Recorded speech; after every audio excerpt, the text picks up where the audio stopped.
Rentrer du camp, rentrer dans le rang. Après l'histoire, le tous les jours. Après le maquis, le train-train de la vie. Nous disions que la vie sera belle quand elle sera libre. Que la vie sera ardente quand nous serons libres. Tout sera simple, transparent. Tout nous sera rendu avec la liberté, la beauté, l'amour, l'amitié, tout. La liberté, c'est tout. Il n'y aura qu'à vivre. Quoi de plus simple, de plus facile? À celui qui sait souffrir, à celui qui sait mourir.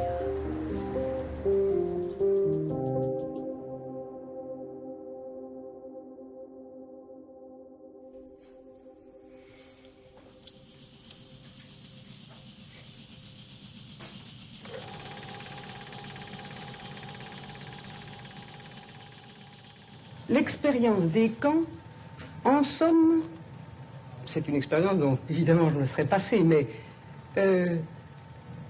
je trouve qu'elle donne une grande confiance dans l'humanité et, je dois dire, dans les femmes. Parce que avoir pu résister moralement et être restés des êtres humains, et on peut dire que c'est l'écrasante majorité, d'entre nous c'est le cas pour l'écrasante majorité, je trouve que c'est une grande victoire.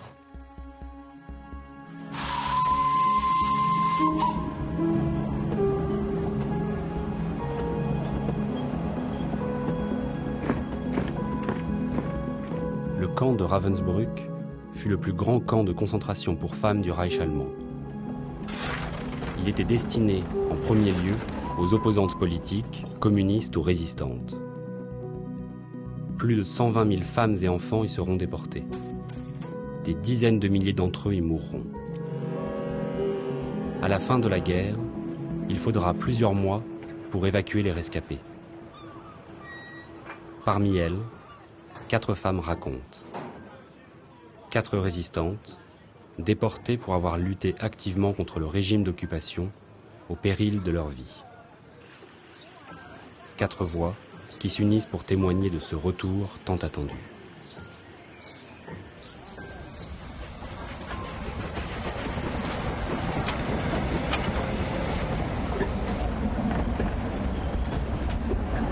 On était donc dans les 3 wagons qu'ils ont rajoutés à ces trains immenses qui partaient. Et nous avons voyagé 10 jours dans la paille pour rentrer par le Luxembourg. C'était un voyage interminable. On a remonté le train pour aller demander du thé à la Croix-Rouge et une a répondu « Si vous étiez dans votre camp aujourd'hui ce matin, vous n'auriez pas de thé. » Alors, les unes qui étaient assez remontées sont passées de l'autre côté, voulaient leur passer leur dérouillé, comme elle disait si bien. J'aurais dit non, arrêtez, ça suffit comme ça.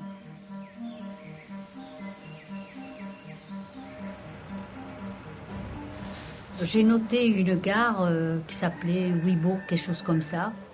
Et alors là, c'est le premier geste qu'on a eu, des gens de ce village qui ont remonté le train avec des gamins et qui sont arrivés et qui nous ont tendus, je me rappellerai toujours, un œuf qu'on a partagé et quelques petits pots de lait.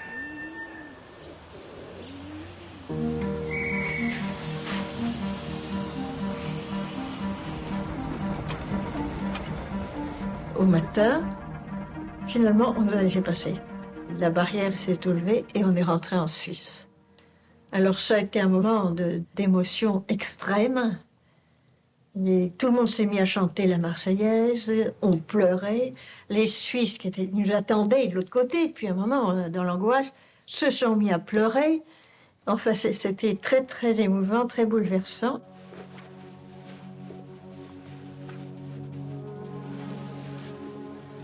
Ils nous ont désinfectés.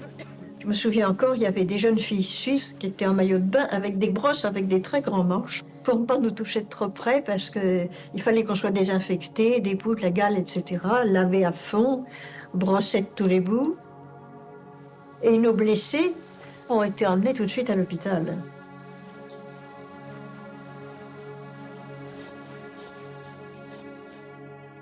Alors, celles qui restaient étaient donc dans cette école désaffectée, entourées de grillages pour ne pas contaminer la population. Mais les Suisses venaient et nous jetaient des cadeaux par-dessus. Je me souviens, j'ai eu longtemps une petite écharpe comme ça qui m'avait été jetée. Et là, on est resté 2-3 jours. Et puis celles qui étaient valides ont été renvoyées vers la France.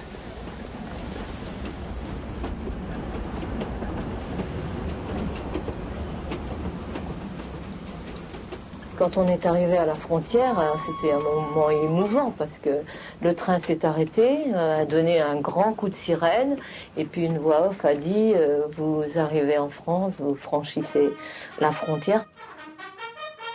Alors on pleurait, il y avait la musique dehors là, sur le quai.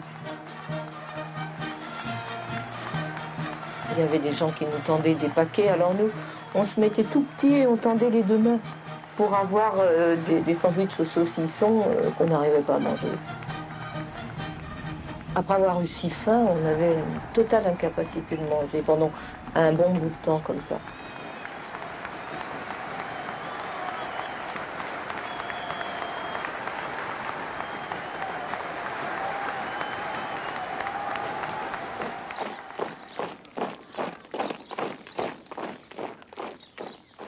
Enfin, nous sommes arrivés à Longuillon et là, ils nous ont mis dans les casernes.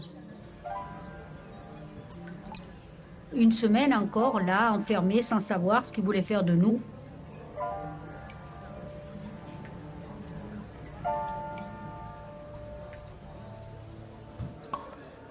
Un jour où ils nous avaient servi pour la première fois un peu de vin, on avait bu du vin, ça nous était peut-être un peu monté à la tête.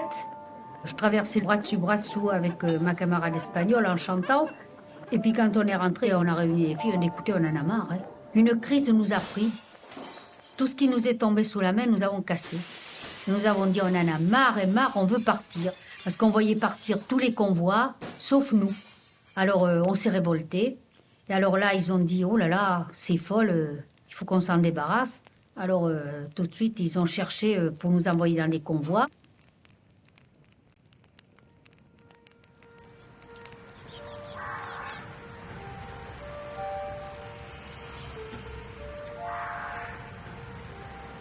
Ce qui était curieux, c'est que j'étais censé être parti de Ravensbrück, mais nous avions plusieurs malades.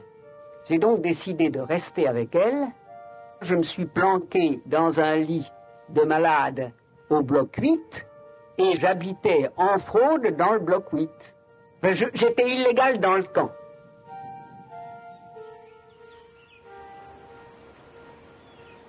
« 30 avril. Quel délice de se réveiller sans ausérine, sans sirène, sans coup de sifflet. Avant de partir, le commandant a fait faire une grande fosse pour enterrer les morts, puisque le crématoire ne fonctionne plus.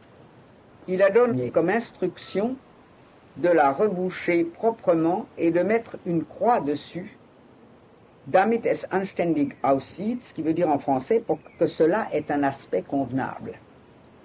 C'est à mourir de rire d'entendre ça de sa bouche quand on pense qu'il y a 8 jours, on a encore gazé.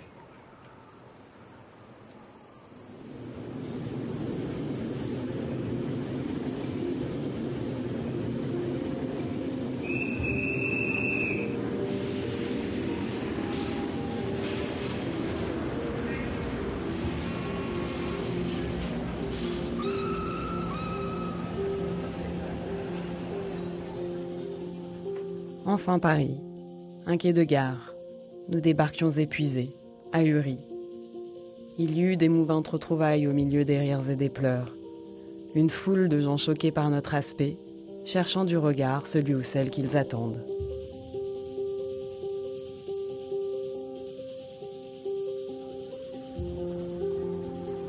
La fin de ce périple amène son lot de nouvelles questions que ces femmes se sont interdites de se poser jusque-là. Celle de la survie des membres de leur famille, de leurs amis, de leurs enfants. Pour l'heure, les rescapés sont regroupés au Lutetia. Certaines y arrivent encore vêtues de leur tenue de déportées. Pendant des semaines et des mois, les 7 étages du palace sont envahis jour et nuit. On nous interrogeait pour savoir si on ne connaissait pas d'autres noms. Et il y avait des familles, malheureusement, qui étaient là avec des photos. Avez-vous connu un tel, un tel? Il y avait plein de gens qui espéraient retrouver les leurs. J'ai été accrochée par un couple de vieilles gens qui m'a montré une photo. Et cette photo, bon, je ne pouvais pas ne pas la reconnaître. Donc j'ai dit, ah oui, oui, mais elle est morte 3 semaines après notre arrivée à Ravensbrück. Et paf, la vieille dame se trouve mal. Sous mes yeux, l'autre crie, mais non, elle se trompe, elle se trompe. Enfin, c'était terrible. Du coup, moi, je me suis dit, jamais plus je regarde une photo.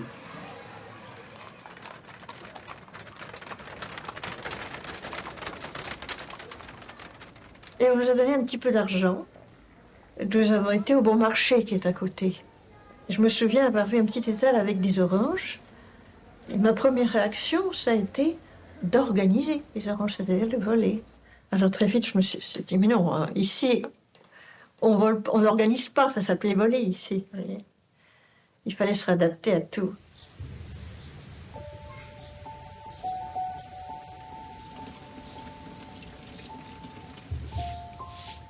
Je ne sais comment, à l'issue de tout ce temps irréel, je me retrouvais seule avec Annick, la Bretonne, et un garçon de notre âge, François.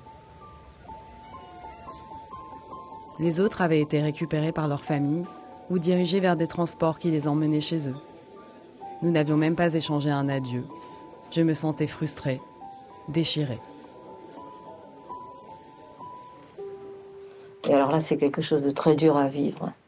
Parce que quitter comme ça des filles avec qui on avait vécu des moments si forts, hein, c'était une véritable déchirure. Hein, c'était terrible. Quand on se séparait, on pleurait. Je pense que chacune d'elles se disait, je ne reverrai jamais, c'est sûr. Hein. Puis c'est souvent arrivé. Quelques-unes de celles-là, je ne les ai plus jamais revues. Ça, c'est vrai.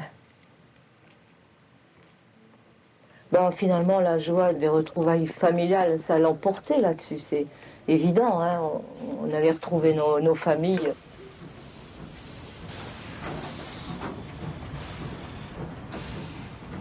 J'avais hâte de rentrer. Je me disais, maintenant que je suis là, c'est fini. Bon, la déportation, c'est fini. Il faut que je retrouve ma mère. Je ne sais même pas s'ils sont vivants.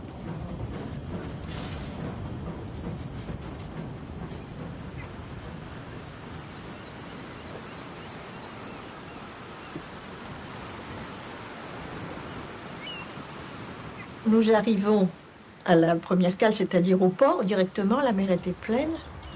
Et là, ce qu'on n'avait pas attendu, il y avait la population. Ils étaient tous là avec des bouquets de fleurs et au milieu, le maire avec son écharpe tricolore et un papier qui nous attendait pour le discours. Et là encore, j'étais d'un sens très touchée et émue. Mais d'un autre côté, quand il a commencé à parler, la main sur le cœur, le poète a dit mourir pour la patrie. Je ne savais pas si j'allais rire ou pleurer. Alors moi, j'étais pas en très mauvais état, j'étais pas squelettique, j'étais maigre, mais enfin pas. Mais ce qui frappait tout le monde, on me l'a dit après, c'est le regard. Il paraît que j'avais un regard affolant, vous voyez, vraiment d'outre-tombe.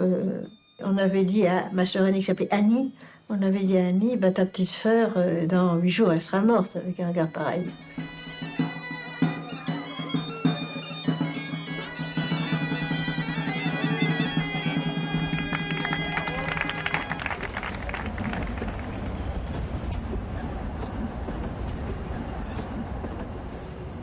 Et puis j'arrive à Caen.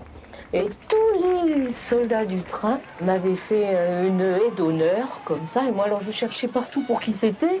Et mon cousin me disait, mais c'est pour toi, c'est pour toi. Je disais, quoi pour moi? C'est pas possible. C'était vraiment un délire, cette arrivée. J'ai dit à ma mère, dis donc, ça me paie de tout, ça. Hein. Elle m'a dit, moi, ça me paie de rien. Ça ne m'empêche pas de penser à ce que j'en ai bavé, qu'elle m'a dit. À partir de là, ça n'a pas été facile. Parce qu'elle était restée absolument accrochée à son truc, comme s'il n'y avait pas eu la guerre, comme s'il n'y avait pas eu le débarquement, l'exode, qu'elle avait vécu, ma déportation, elle était toujours aussi amère, toujours aussi chiante qu'avant, enfin c'était affreux. Par exemple, moi j'en avais vraiment rien à faire des restrictions. Oui. Moi, c'était pas ma préoccupation. Et je voulais pas faire la queue pour avoir du sucre ou du café. Moi, quand je voyais ces files d'attente là, je pensais à nos interminables appels et puis je supportais pas. C'était au-dessus de mes forces, ça, je pouvais pas. Et ça, elle comprenait pas. Elle comprenait pas.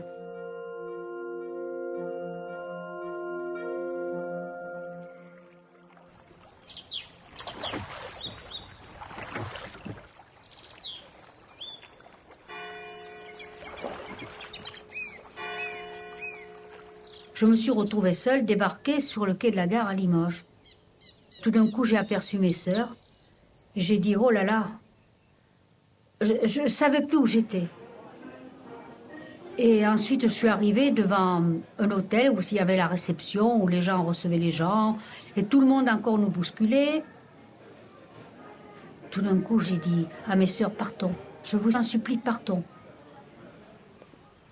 Et on est parti, elle me soutenait par les bras de chaque côté. On avait plus de 3 kilomètres, ou oui, peut-être 4, de la gare de Limoges à la voie de chemin de fer où étaient mes parents. En descendant une rue, là sur la Vienne, une bonne femme qui était sur le trottoir a dit...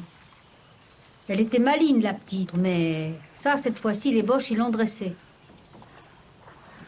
Première gentille parole que j'ai eue des gens de Limoges.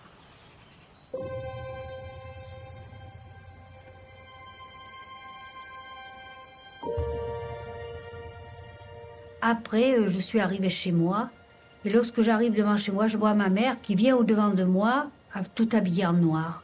Alors là, j'ai compris. J'ai compris tout de suite que mon père était mort. C'est drôle, j'avais mon frère pourtant qui était dans le maquis, mais j'ai compris que c'était mon père qui était mort. Alors là, je me suis effondrée, je me suis couchée, et je ne voulais plus me lever du tout. Là, j'ai vraiment plongé.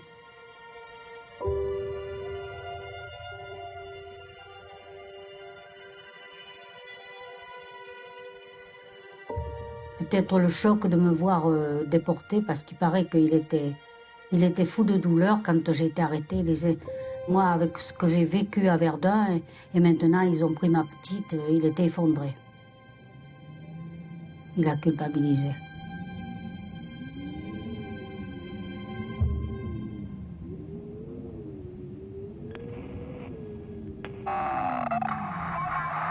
Is under their control, wherever located, to cease active operations. 12 mai. Je commence à avoir maintenant envie de rentrer. Ceux qui viennent de France disent qu'il y a de grosses difficultés à cause du manque d'unité. Ils disent que rien n'est changé, que ce sont les mêmes pantouflards qui occupent les places.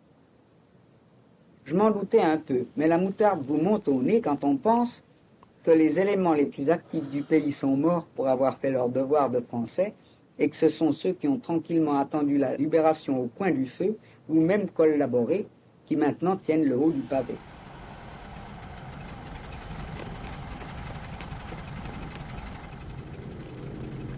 « 23 mai. Enfin, les camions sont arrivés pour transporter les malades. Mais pour beaucoup, il est déjà trop tard. Ce matin, au moment de partir, il y a eu encore un mort. Il en mourra sûrement en route. Ce voyage est trop dur pour de graves malades. C'est affreux de mourir maintenant, d'avoir tant souffert pour rien. Mais tant de millions d'hommes sont morts ces dernières années que la vie est au rabais. C'est triste pour chacun de ceux qui meurent. C'est sa vie et il n'en a qu'une. Je crois qu'après la guerre, le monde souffrira d'une crise morale.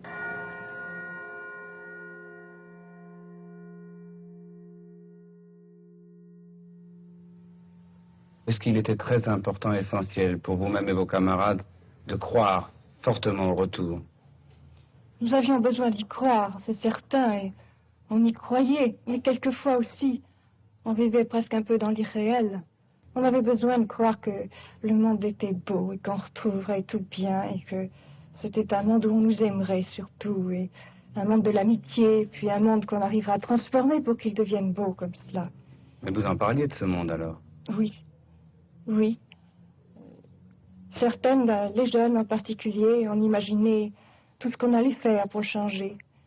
Ou bien intérieurement, on rêvait des êtres que nous aimions. On rêvait de toutes ces belles choses, quelquefois trop, parce qu'on a été déçus surtout. On avait trop rêvé.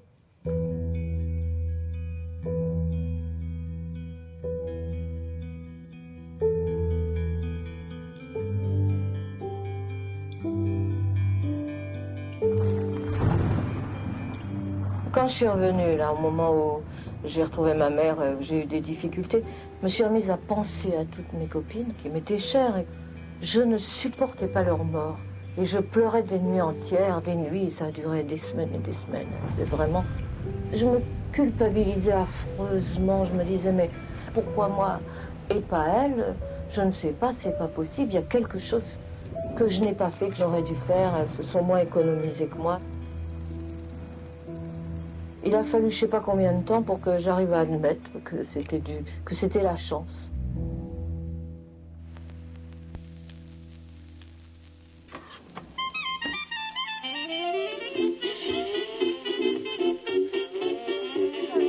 Pour la plupart des rescapés, quelques heures, voire quelques minutes après leur arrivée chez elles, c'est la dégringolade. Les souvenirs sont trop douloureux, tout comme leur corps amaigri, amoindri, qui ne leur permettent pas de reprendre la vie là où elles l'ont laissée.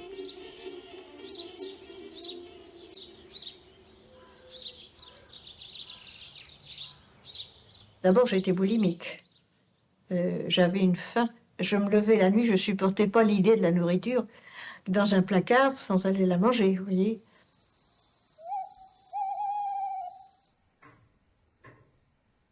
À cette période, j'ai commencé à écrire mes notes de camp.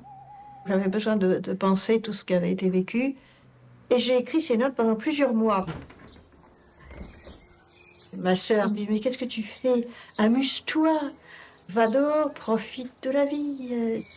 Non, j'avais besoin de penser. Puis je fuyais les gens.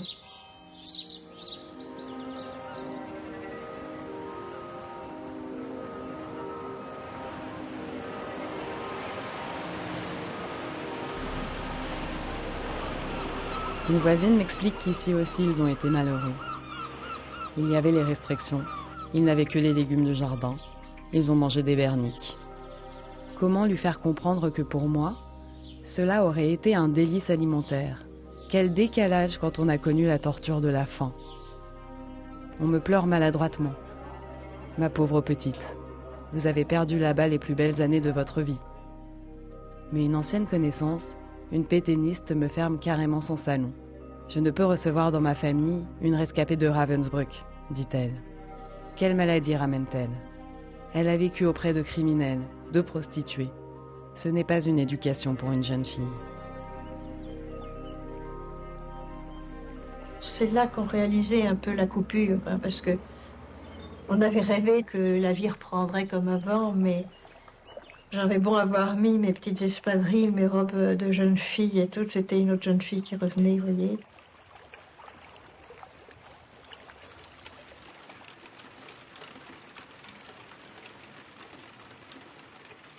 Je ne voulais plus me lever. Et je ne parlais à personne, ni à ma famille.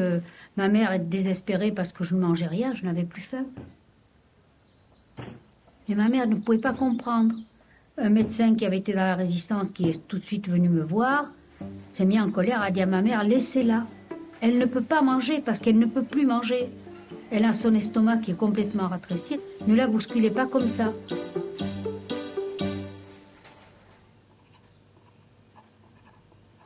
Et là, ma mère a écrit à ma camarade espagnole pour qu'elle vienne. Et ma camarade espagnole est venue, m'a dit, mais c'est pas toi, c'est pas possible que tu te laisses aller comme ça. Nous, on a eu la chance de rentrer. Alors, est-ce que tu vas te remuer? C'est pas ton genre, quand même. Alors, à ce moment-là, je me suis dit, c'est vrai, elle a raison. Il ne faut pas que je sois lâche. Et ma mère, fallait lui aider à vivre. Alors, on n'a pas d'argent, on n'a rien. Il faut que je reprenne mon travail, absolument.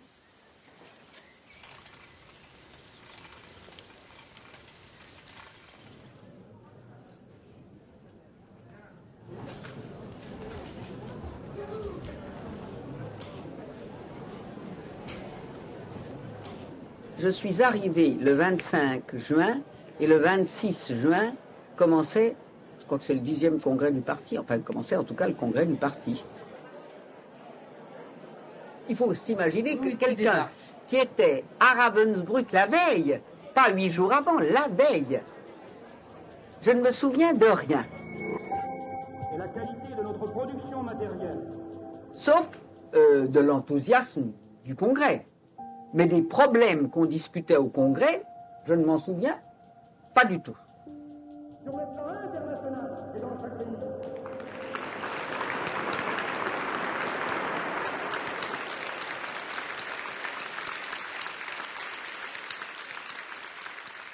J'ai été opéré très peu de temps après, enfin peut-être 15 jours après, et je suis parti me reposer à la montagne. Je suis revenu et j'ai été embringué dans l'UFF. Dès leur arrivée, les congressistes se rendent au bureau directeur de l'Union des femmes françaises, 21 avenue des Champs-Élysées, où leur sont donnés des bons d'hébergement. À l'entrée, un service d'ordre masculin contrôle les mandats. Disons tout de suite que ce sera le seul élément masculin qui interviendra durant tout le congrès.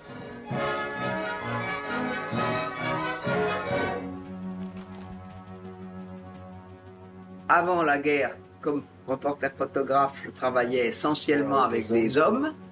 Je ne connaissais pas bien les femmes. Et c'est dans les camps que j'ai apprécié les femmes, leur courage, et que ça m'est apparu de façon flagrante l'injustice qui leur était faite en rentrant.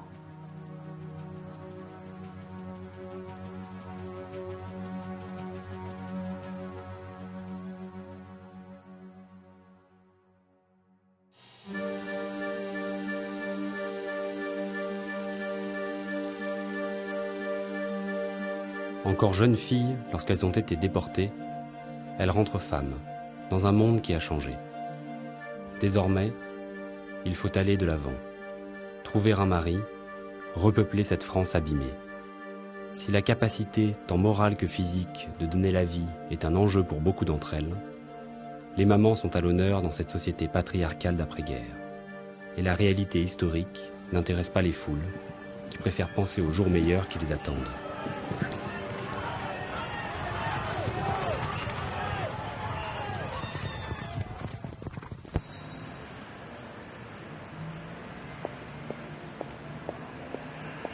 C'est là que j'ai rencontré mon mari, dans l'automne de 45, donc c'est ça.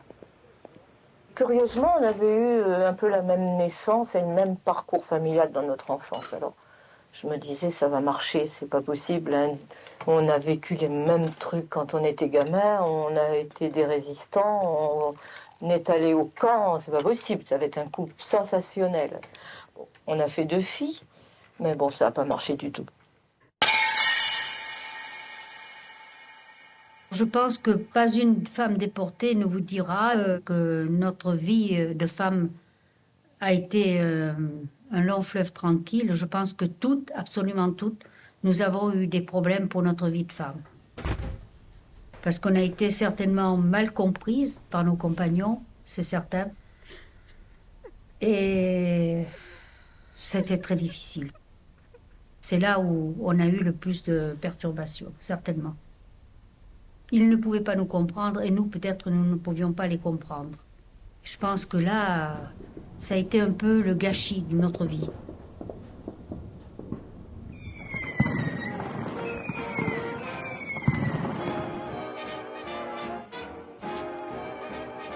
Mon mari, je l'avais rencontré à Noël 46 à Combloux.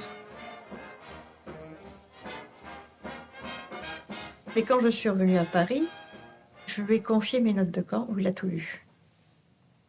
Et personne d'autre, je crois, ne les a lues. Ma mère ne les a pas lues, mes sœurs non plus. Il n'y a que lui.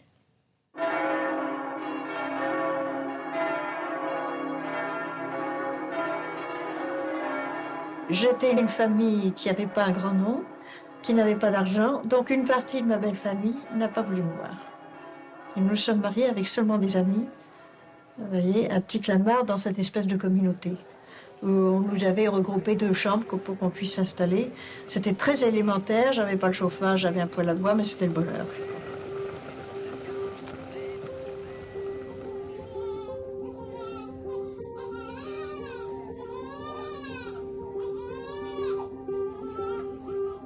Et au début de septembre, j'ai mis au monde à Bréa ma première petite fille, que j'ai appelée Marie. Mais alors, j'étais tout le temps à guetter si elle n'était pas morte, si elle s'étouffait pas.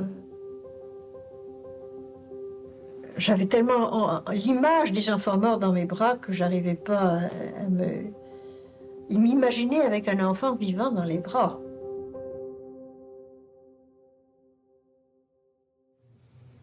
Est-ce que vous avez senti que pour oublier en partie ou pour pouvoir vivre la maternité vous était nécessaire, peut-être davantage qu'à d'autres femmes? Oui, il me semble que pour pouvoir se réhabituer à la vie, donner la vie soi-même a été quelque chose de très important, une transformation, une façon de reprendre espoir.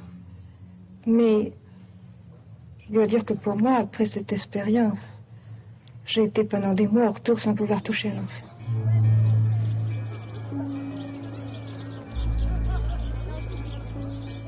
Dès notre retour, certains d'entre nous ont la force morale et physique de réintégrer la vie sans trop de difficultés.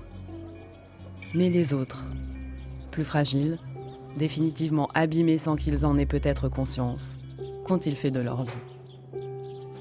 Peut-on prendre la mesure des dégâts psychologiques de tout ce temps entre parenthèses?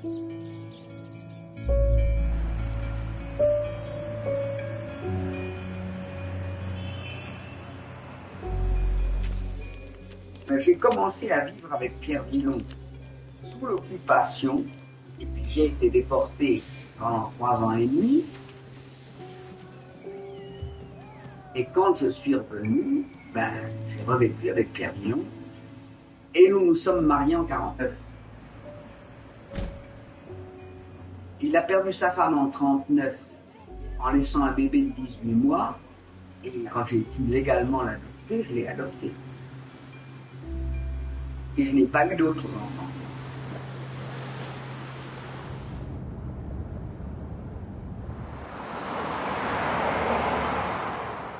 Je ne me suis pas posé la question sous l'occupation. J'ai conduit le petit dans une famille qui n'était pas communiste et qui avait une ferme à la campagne et qui a accueilli Thomas avec joie, et il y est resté toute la guerre. J'étais donc tranquille. Il était bien nourri parce qu'il était dans une ferme et très aimé par cette fausse grand-mère et les petits-enfants de cette grand-mère.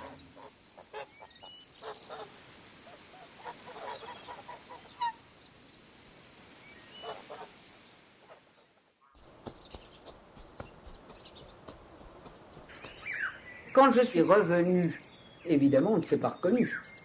Ni lui, moi, ni moi, lui. J'avais quitté un enfant de 4 ans et j'ai trouvé un enfant de 8 ans avec toute la différence que ça représente. Mais enfin, ça a duré l'espace d'un instant. Je veux dire, à la fin de la journée, on s'était retrouvés.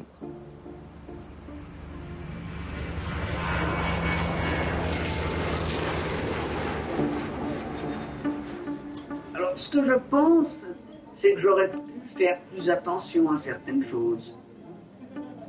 J'essayais d'être aussi présente que possible quand j'étais présente.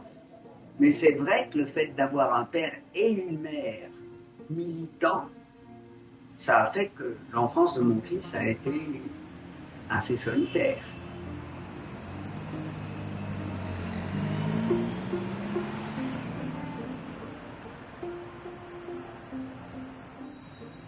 Je voulais 4 garçons.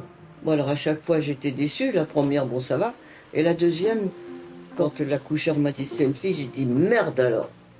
Alors elle m'a dit bon, ça va lui porter bonheur. Je trouvais que c'était moins dur la vie pour les gars que pour les filles.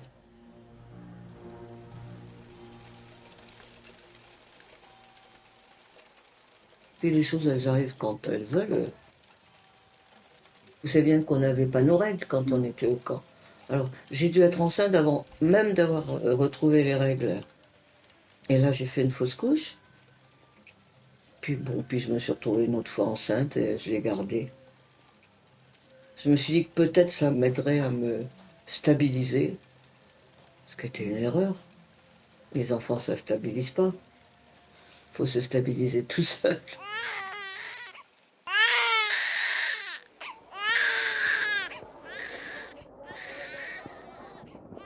Je ne sais pas si nos enfants étaient heureux, pas évident, parce que c'était difficile, sans doute, d'être un enfant déporté. Je crois qu'on portait quelque chose de lourd. En plus, à l'époque, quand on est revenu, il y avait ce consensus du silence et pas de la négation, mais il y avait un mur, puisqu'on ne voulait pas nous écouter.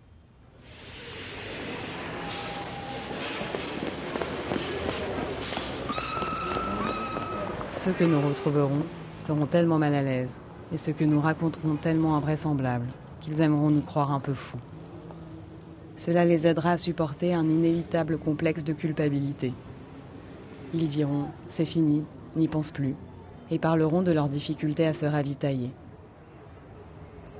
Notre retour à la vie sera sans doute le temps de la solitude.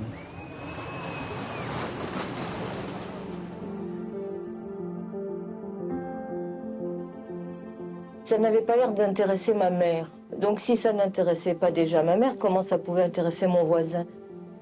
J'allais pas maintenant embêter les gens avec des récits à n'en plus finir de mort et de faim et de peur. C'était pas la peine.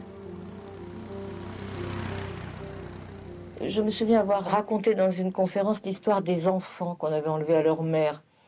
Et j'ai vu dans le regard d'une femme qui était à côté de moi une telle, comment dire, elle ne me croyait pas. C'était évident qu'elle ne me croyait pas. Et ça m'a pas donné envie d'engueuler, ça m'a donné envie de dire, bon, ben, c'est pas possible, c'est incommunicable, c'est pas possible.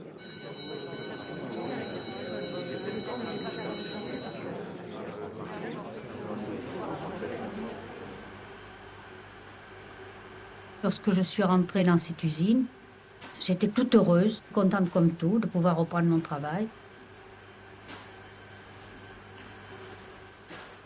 Je suis rentrée au bureau de la comptabilité. J'ai dit, je vais revoir mes camarades. J'ai ouvert la porte, souriante. Et tout le monde a baissé la tête sur son bureau. Alors j'ai refermé délicatement la porte. Je suis allée au vestiaire, j'ai pleuré.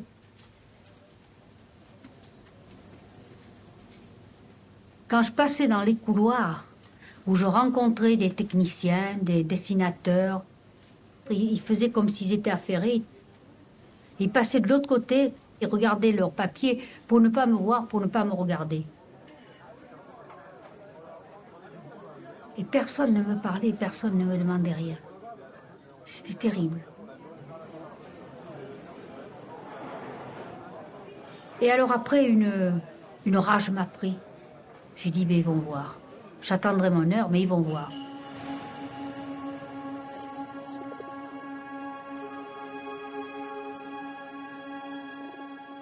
Comment dire l'indicible? Beaucoup de survivantes préfèrent se terrer dans le silence. Mais certaines ne se découragent pas. Elles se battent, ensemble, pour se faire entendre au nom de toutes les autres.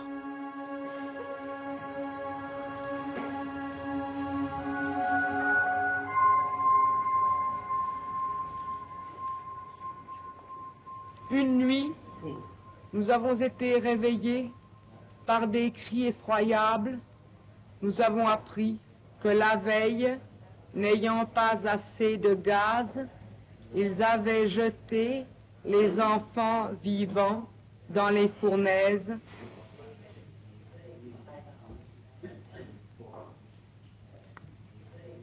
Quand j'ai eu l'occasion de parler au tribunal de Nuremberg, c'est à ça que je pensais. D'abord, ça me paraissait un miracle d'être, moi, vivante, sortie de 18 mois d'Auschwitz et de 9 mois de Ravensbrück, en face des hauts dignitaires nazis et en particulier de Göring. Et je me disais, avec mes yeux, ce sont des milliers et des milliers de morts et de mortes qui vous regardent. Et pendant que je témoignais, je me disais, mon Dieu, pourvu que je n'oublie rien, pourvu que je pense à dire tout.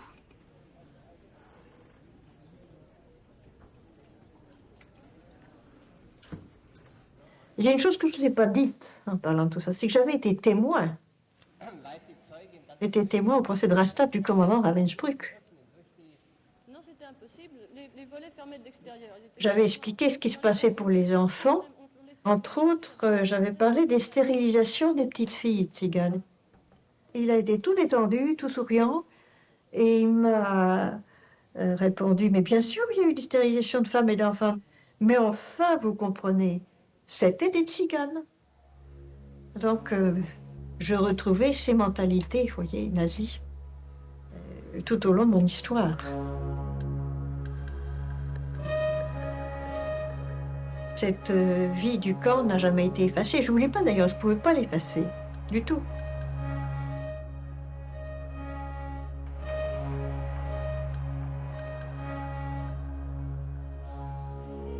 J'ai attendu mon heure et au bout de 10 ans, j'ai fait une exposition. J'avais monté tous mes panneaux dans des vitrines. Et là, j'ai passé un papier dans l'usine en les invitant à venir à l'inauguration. Et alors là, elles sont venues. Les femmes de la comptabilité, pas tellement d'hommes. À part les ouvriers, pas beaucoup d'hommes des bureaux.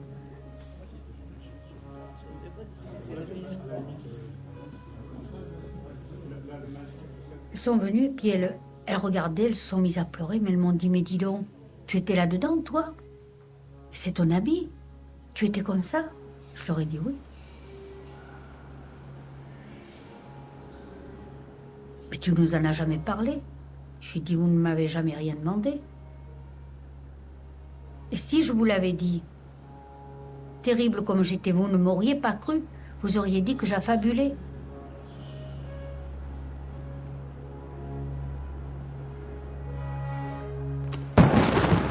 Moi, j'ai été beaucoup plus malheureuse au retour qu'au camp. Hein.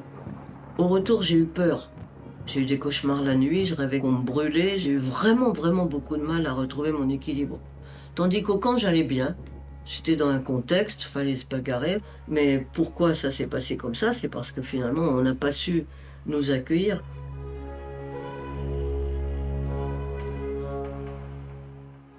Et je ne sais pas comment, je me suis trouvée en contact avec l'amicale de Ravensbrück. Et là, vraiment, il y avait une fraternité, une chaleur humaine.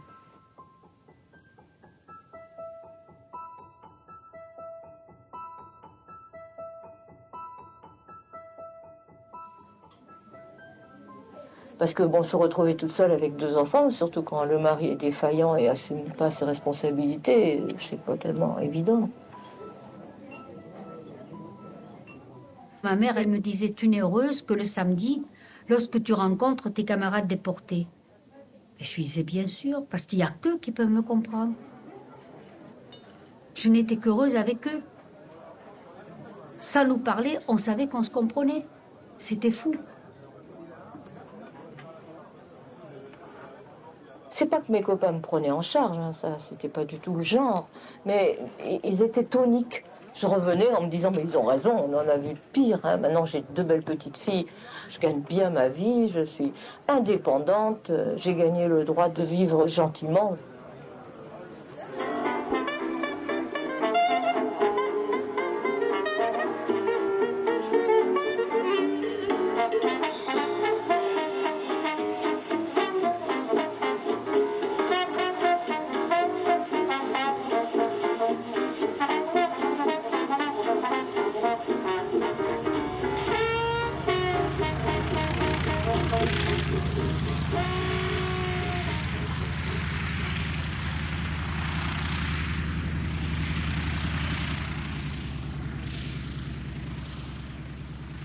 Une des choses très importantes du camp, c'est que les nazis faisaient tout pour essayer de dresser les détenues de différentes nationalités les unes contre les autres. Et, mon Dieu, avec quelques succès. Entre autres parce que les choses devenaient très compliquées et très facilement dégénérées en bagarre quand on ne se comprenait pas. Mais nous sommes arrivés à ce qu'il y ait une solidarité en quelque sorte générale.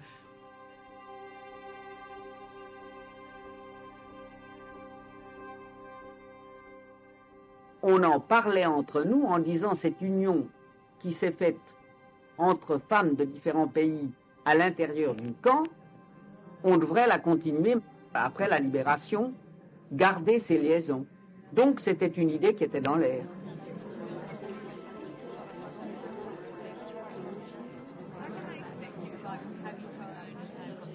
L'existence de la FDIF, Fédération démocratique internationale de femmes, nous apprend que ce qui les unit est plus important que leurs différences de couleur de peau, de civilisation, de langue. L'échange d'expériences est fructueux pour tout le monde. Dans la plupart des pays, les femmes ont le désir de développer leur personnalité. Elles ont la préoccupation de l'avenir de leur enfant et le souhait de vivre un monde de paix.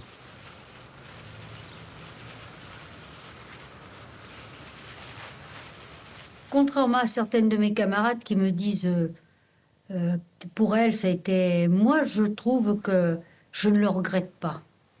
Ça a été enrichissant pour moi. Cela m'a donné beaucoup de courage pour recommencer cette vie. Je me suis dit que la vie était une lutte continuelle, que jamais rien n'était terminé. Quand je repense au camp, à ce drame, et ce que ça a pu être dans ma vie, je vous l'ai dit, un bouleversement complet, une énorme leçon, car j'ai toujours l'impression d'avoir connu le pire, le plus extrême, mais aussi quelque chose d'extraordinaire dans l'être humain. Et ça, je le garderai toujours. Quand je sens des périodes de découragement, de déprime, je repense quelquefois à une phrase d'une de nos camarades, Micheline Morel, qui, regardant le monde d'aujourd'hui, disait « Imbécile, vous ne voyez pas que vous êtes heureux ?»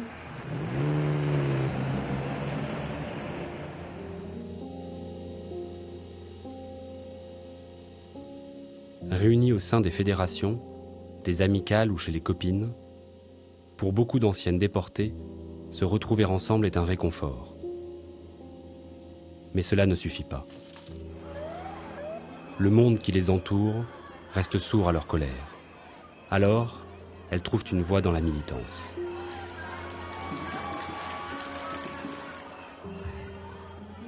Par la suite, bien sûr, j'ai fait ma vie de femme, ma vie au travail, j'ai fait mon trou. Et puis, je me suis lancée dans tout ce qui était social. Je me suis occupée des jeunes. J'ai monté une équipe de basket assez formidable. Et je crois que c'est ce qui m'a sauvée. C'est grâce à eux que j'ai pu reprendre une vie normale et une vie qui m'intéressait. J'ai commencé à faire des conférences dans les lycées et collèges. J'ai pris en main la FNDRP. J'ai été élue à la mairie. Je suis au conseil d'administration du Secours populaire. Enfin, j'ai beaucoup de choses dont je m'occupe. Et ça me permet de vivre.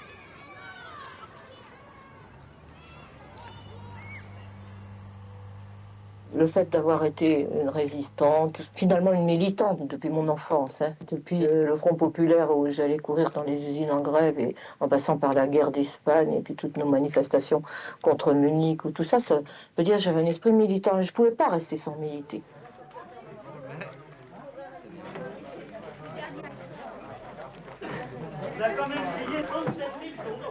Alors je suis allée à la FNDRP, Fédération des déportés, où quand même on pouvait faire un bon combat pour la paix, pour les droits de l'homme, pour toutes choses qui m'apportaient, contre le fascisme, là, dont on savait bien qu'on n'en avait pas fini avec lui. Et là, on pouvait militer, même, si vous voulez, dans la contradiction.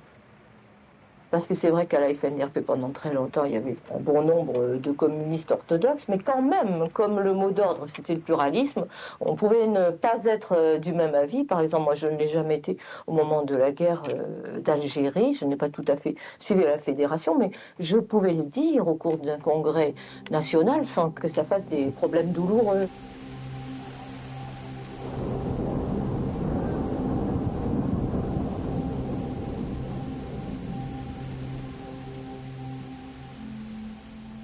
Nous avons appris qu'il y avait de la torture en Algérie. Pour moi, ça a été absolument intolérable. À ce moment-là, j'ai alerté mes camarades, les femmes de Ravensbrück. Je leur expliquais, voilà ce qui se passe chez nous, et c'est nous-mêmes qui torturons, etc.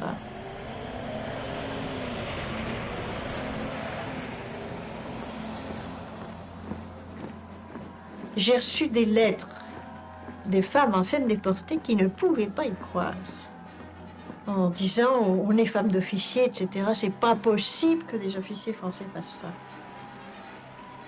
C'était l'occasion de tensions entre nous-mêmes, vous voyez. Des anciennes déportées n'arrivaient plus à croire à ces choses-là. Tout a été mis en œuvre pour l'empêcher l'union de la gauche. J'étais antifasciste et antiraciste. Et j'ai adhéré au Parti communiste pour ces raisons. Le Parti communiste français développe son activité au grand jour au service des travailleurs manuels et intellectuels. À ceux qui veulent monopoliser le drapeau tricolore, je dirais que nous avons conscience de servir notre pays aujourd'hui comme nous le faisions hier dans la Résistance. Ce n'est plus ni moins, voilà, centralisé. Oui, je crois qu'il y a des choses à aborder maintenant. Camarades, d'une part, je défendais le programme du Parti communiste quand je parlais en tant que député communiste, et d'autre part, je défendais le programme de l'Union des femmes françaises ou celui de la Fédération démocratique internationale des femmes quand je parlais en leur nom. Nous sommes aujourd'hui menacés de perdre notre emploi. Je me contentais de défendre ce que nous avions de commun avec des femmes qui n'avaient pas du tout l'intention de changer la société, mais qui voulaient, par exemple, l'égalité des femmes dans tous les domaines.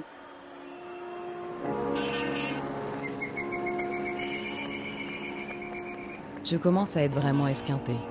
Je fais 4 réunions par jour et je ne peux pas me reposer le matin car j'ai trop à faire. Ce matin, par exemple, j'ai mis mon réveil à 6 heures pour écrire un article pour les journaux du canton parce que c'est le jour du bureau de la Fédération démocratique internationale des femmes et qu'il faut que je sois à 9h30 rue Jouvenet et que je ne me sers pas le matin de la voiture car je n'ai pas assez d'essence. J'ai hâte que tu sois là. Quand je suis si fatiguée, j'ai hâte que tu me consoles.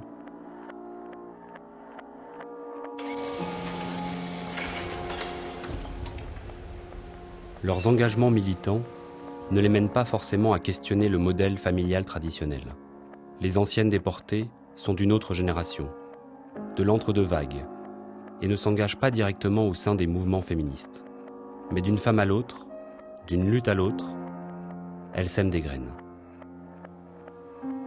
Moi, j'étais féministe sans le savoir. J'ai été élevée dans un milieu où on considérait les hommes comme des femmes. Enfin, les femmes, on considérait que les femmes devaient travailler comme des hommes. Que l'indépendance économique était une chose qui allait de soi pour une femme.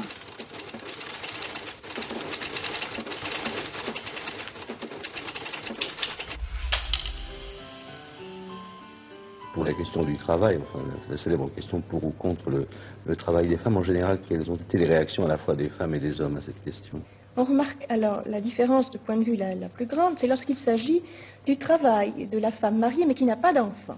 Alors là, les 3/4 des femmes sont favorables à ce travail, alors que la moitié seulement des hommes l'acceptent, plus ou moins bien d'ailleurs. Il y a une grosse opposition entre hommes et femmes sur le principe même. Les femmes sont beaucoup plus favorables à tout ce qui peut favoriser, plus que l'égalité, une émancipation.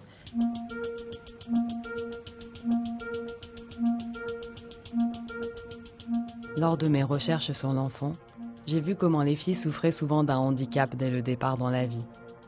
Elles étaient plus soumises aux interdits par leurs parents. Les espaces qu'elles fréquentaient étaient plus restreints, leur territoire approprié plus limité que celui des garçons. Dans l'imaginaire, elles étaient souvent ravalées à des seconds rôles. Le personnage courageux, plein d'initiatives, était le garçon, même s'il existait quelques rares exemples féminins.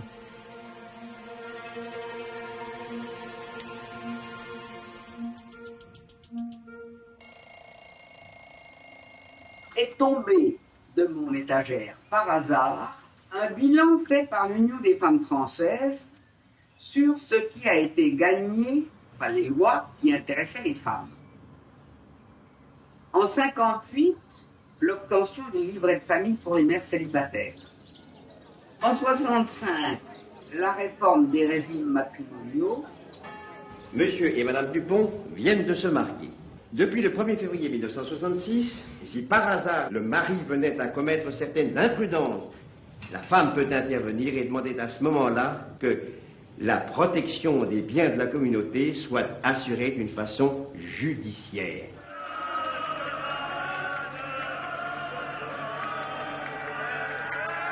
En 1967, la loi autorisant la prescription de moyens contraceptifs. En 1970, la suppression de la notion de chef de famille demandée par l'Union des femmes françaises dès 1945. En 1975, la loi rendant possible le divorce par consentement mutuel. Et la loi permettant sous certaines conditions l'avortement, c'est de 1975 aussi. Ça, c'est typiquement aussi une revendication de l'Union des femmes françaises, pas forcément seulement. Quand je dis que c'est une revendication de l'Union des femmes françaises, je ne veux pas dire qu'il n'y a pas des tas d'organisations féminines qui l'ont aussi.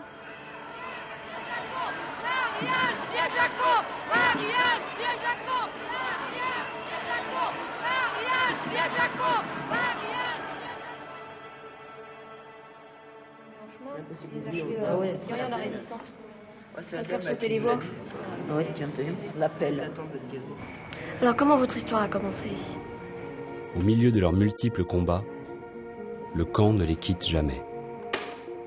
Nous étions des femmes d'opinion, de conception très différentes. Il y avait des croyantes, des athées, des communistes, qui n'étaient pas des résistantes de différents horizons. Et la solidarité, c'était un pullover quand on pouvait s'en procurer, par celles qui travaillaient au wagon, un morceau de pain. Je crois que sans cette fraternité, sans cette solidarité, effectivement, probablement personne, ou à peu près, ne serait revenu. Le temps passe, les nouvelles générations les interrogent, les négationnistes les mettent au défi, leurs camarades disparaissent. Elles n'ont plus le choix que de se replonger dans leurs souvenirs. J'ai pris conscience que c'était quand même important que nous, les survivants, on dise si, c'est vrai, moi je l'ai vécu, et c'est vrai que je suis partie à 700 de là et que je suis arrivée à la fin, au retour, à 50. Donc où sont les 650 autres? Dites-moi. Hein. J'ai vu disparaître des enfants, alors vous dites qu'on a tué des poux à Auschwitz avec le Zippo. Mais où ils sont, les enfants qu'on a vus disparaître? Dites-nous où on les a mis.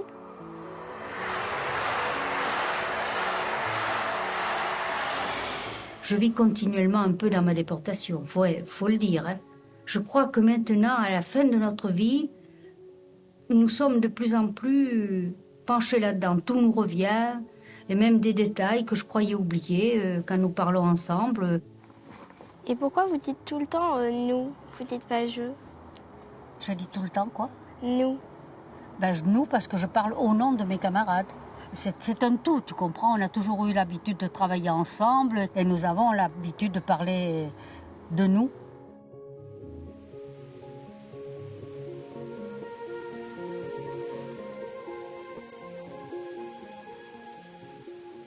Moi, j'ai l'impression d'être habitée d'un tas de choses. Et en particulier, d'être habitée voir tous nos amis disparus. Vous voyez, je suis pas toute seule, hein. Et si au moins ces idées de fraternité, d'amour, de plus de justice, de respect de l'autre, surtout, même si on l'aime pas, vous voyez, j'aurais essayé de le faire passer. On le fait plus ou moins bien, mais on le fait et j'aurais essayé de le faire, je crois, tout le temps.